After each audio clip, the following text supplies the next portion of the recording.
A group of PhD students of 25 have flown to Papua New Guinea, where they've hiked over a mountain and canoed to a small bay of no more than 300 people. The aim of their journey is to collect voices of endangered languages. They live with the communities for a time and record their language on an SD card.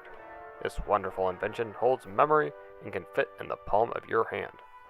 This is later taken to the School of Oriental and African Studies Endangered Languages Archive in London. Linguists believe that by the end of this century, we will lose 3,500 languages, half of the 7,000 that are spoken today. Because of these alarming statistics, a new venture has been launched known as the Endangered Poetry Project.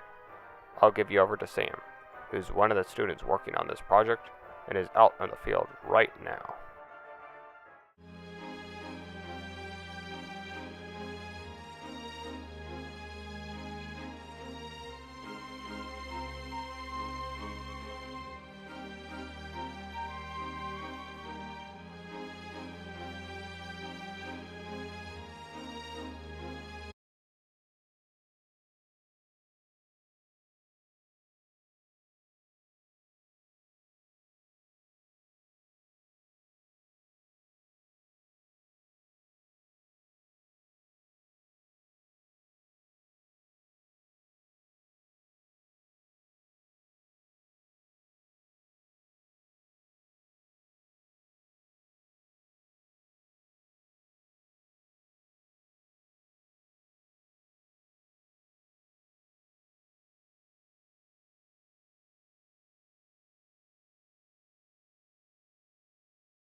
Thanks so much.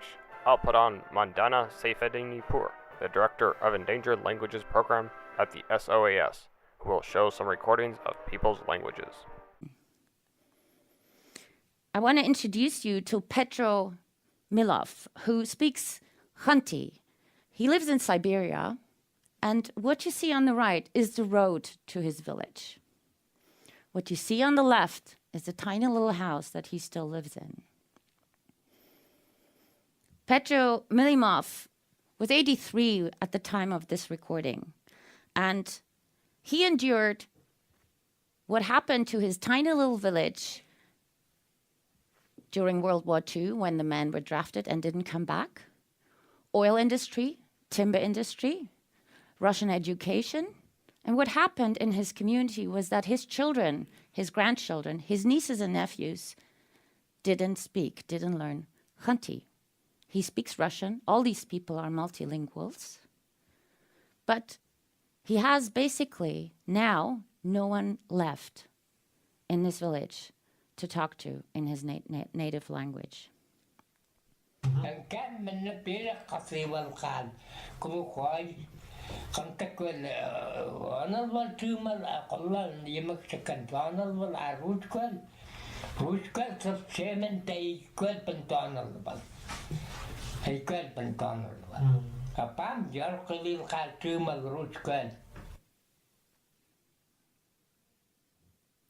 He was excited about the linguists that would come and sit down with him to record this language and to talk to him, because he was hoping that maybe at some point someone is interested in this language. Now, what is also interesting about this language is they have what we call an evidentiality system. And what that means is that he has to mark in his grammar whether he witnessed something himself or whether it's hearsay, right? So in his memory, he has to pay attention, really, if he has witnessed it, if he has seen it himself. So it's a different account of reality that he has to provide for. Yeah.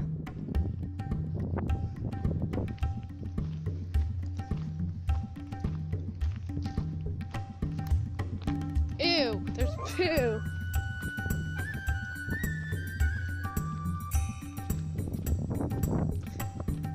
I like the moo moo.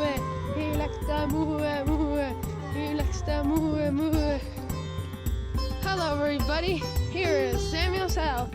He is blogging for Hispano-Britannic Co. He's cool. I'm awesome. I think this is enough. Ow.